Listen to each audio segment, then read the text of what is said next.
Assalamualaikum warahmatullahi wabarakatuh. Meneruskan kembali topik tentang penduduk di bumi ini yang telah merasakan nikmatnya surga dan neraka secara komunitas dalam satu bangsa, satu negara.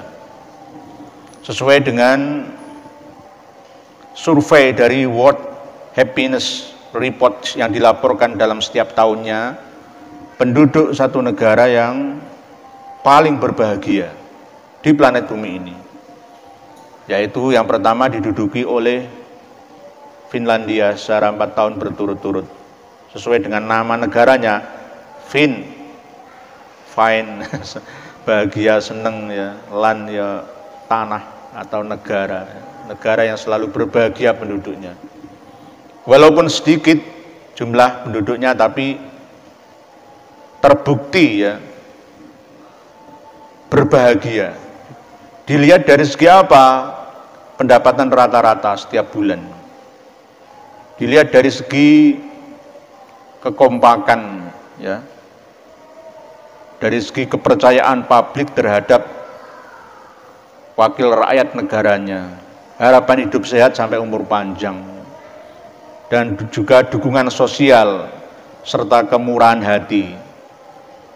Adanya orang yang senang infak sodakoh, saling menolong satu sama lain.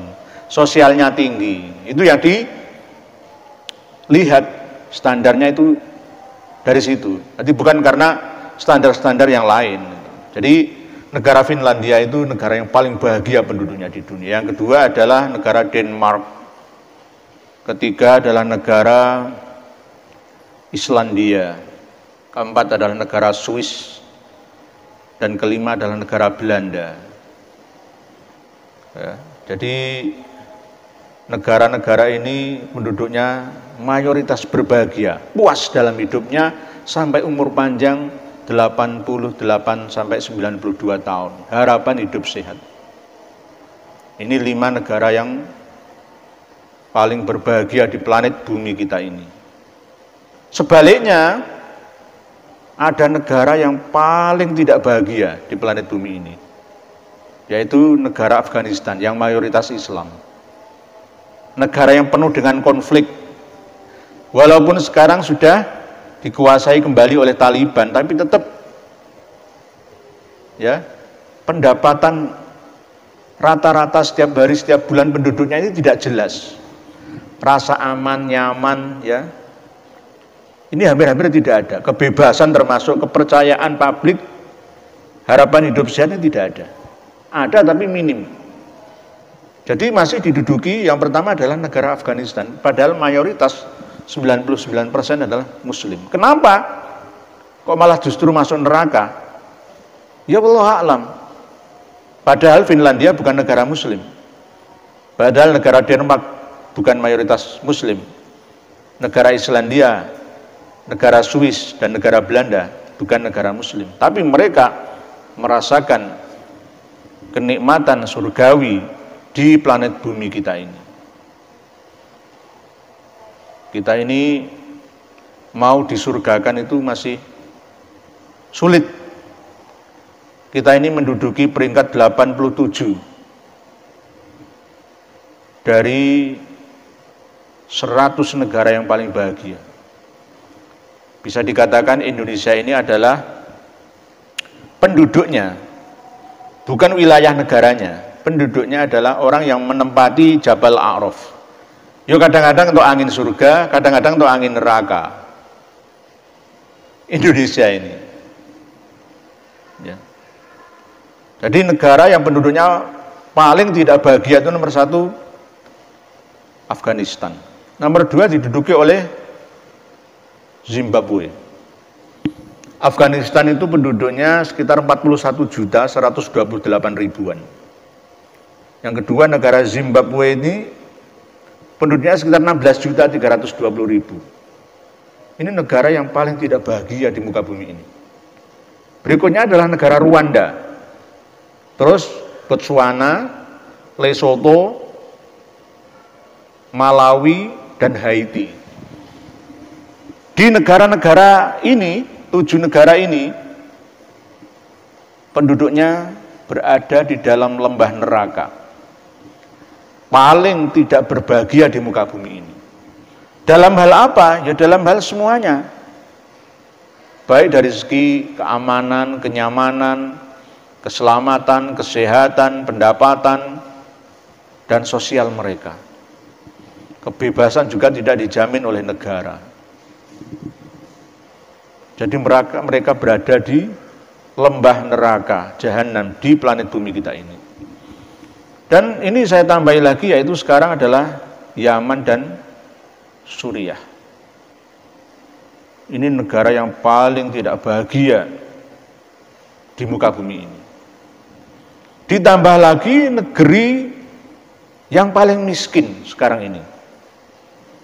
Ada 10 negara yang miskin, paling miskin di dunia kita ini. Yaitu yang pertama diduduki oleh negara Burundi.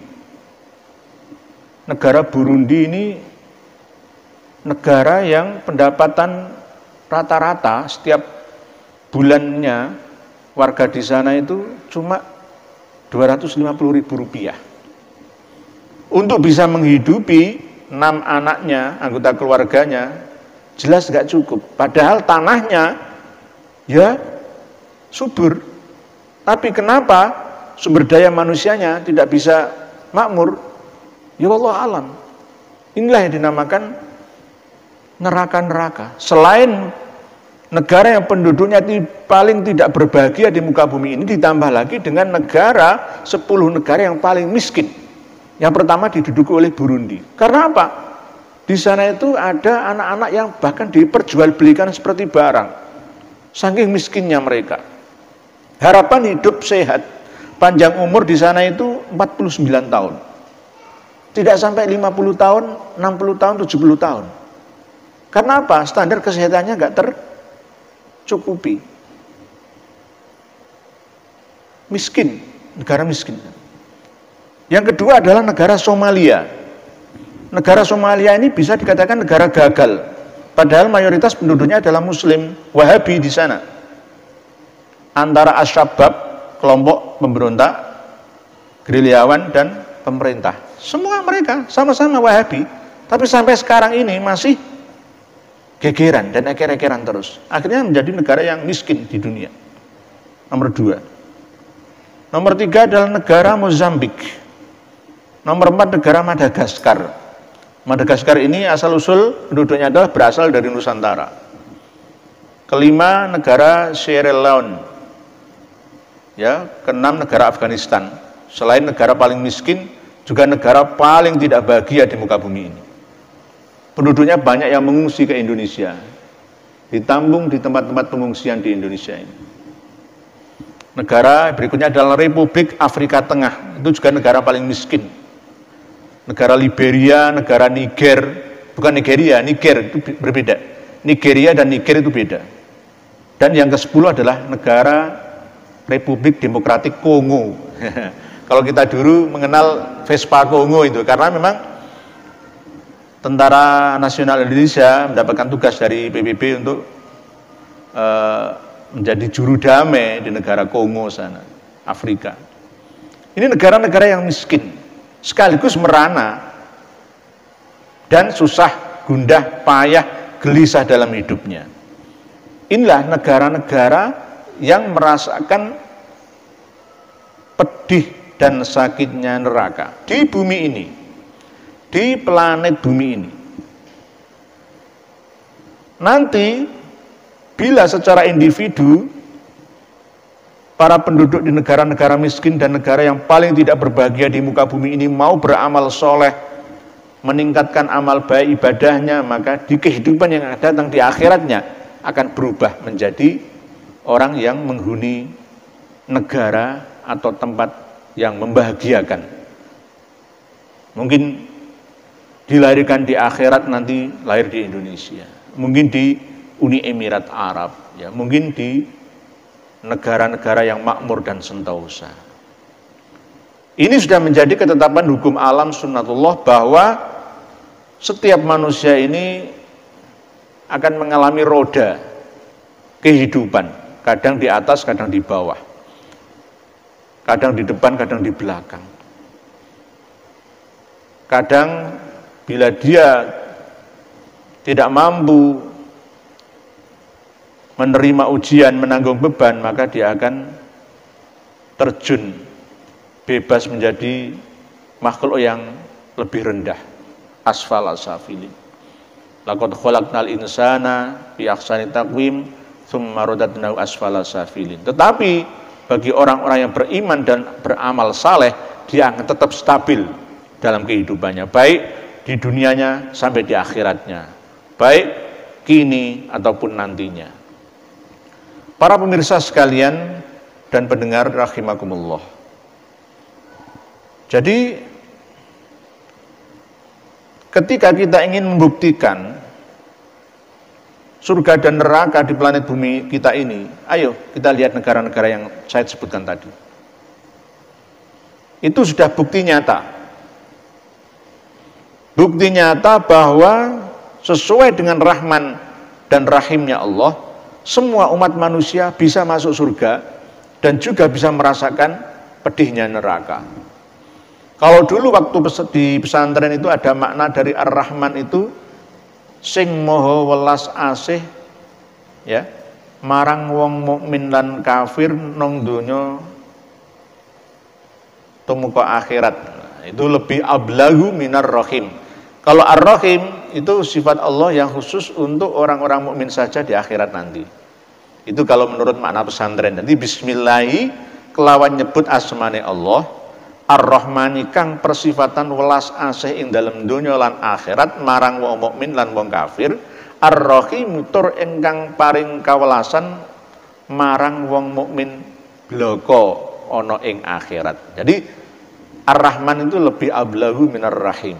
Itu. Jadi lebih luas Ar-Rahman itu. Jadi luasnya rahmat Allah ini terbukti di planet bumi kita ini, walaupun ada yang ateis sekalipun, ada yang kafir sekalipun, ada yang komunis sekalipun, Allah tetap memberikan mereka nikmat. Cuma mereka setelah kehidupannya di dunia mereka menuju ke akhirat, kehidupan yang akan datang nanti, Allah alam, ya, semua tergantung hukum sebab dan hukum akibat yang ia tanggung berikutnya. Jadi inilah sifat Rahman dan Rahimnya Allah. Jadi kita tidak perlu untuk bingung ya. Bingung ketika menghadapi situasi dan kondisi. Karena kehidupan ini selalu silih dan berganti siang dan malam. Tahun terus berganti. 2 pekan lagi kita akan berganti tahun dari 2022 menuju 2023. Kita selalu ingat akan kejadian-kejadian masa lalu di negara kita ini. Negara kita ini, Nusantara kita ini berkali-kali dikiamat kubrokan oleh Allah Subhanahu wa taala. Sejak 11.600 tahun yang lalu sampai bahkan abad-abad yang baru-baru ini, yaitu tahun 1815, kita rakyat Nusantara dihujani abu vulkanik serta batu-batu yang mengubur saudara-saudari kita. Di mana? Di Pulau Sumbawa. Mulai tanggal 5 April tahun 1815 sampai 10 April 1815, Gunung Aram-Aram. Ya, ini nama aslinya lah, bukan Gunung Tambora. Gunung Tambora itu nama dari kerajaan kecil yang tertimbun akibat letusan Gunung Aram-Aram. Pernah saya sampaikan pada episode yang lalu bahwa meletusnya Gunung Tambora itu mengubur 4 peradaban kerajaan. Namun 3 ini yang paling parah. Kerajaan Bima ini selamat. Cuma sultan atau rajanya juga tidak selamat alias meninggal dunia. Yang pertama yaitu kerajaan Tambora. Ini kerajaan-kerajaan kecil, Muslim. Terus kerajaan Sanggar. Yang ketiga kerajaan Pekat. Dan yang keempat adalah kerajaan Bima. Sekarang Gunung Tambora atau Gunung Aram-Aram itu dari sisi barat dan utaranya ikut Kabupaten Dompu, dan sisi selatan dan timur ikut Kabupaten Bima. Jadi 4 kerajaan tertimbun, yang satu ini tidak semuanya. Ya, masih selamat diteruskan kerajaannya oleh Sultan Ismail dari Kerajaan Bima, Nusa Tenggara Barat. Ini sempat mengubur hidup-hidup 71.000 manusia Nusantara pada waktu itu. Jumlah yang segitu itu cukup banyak.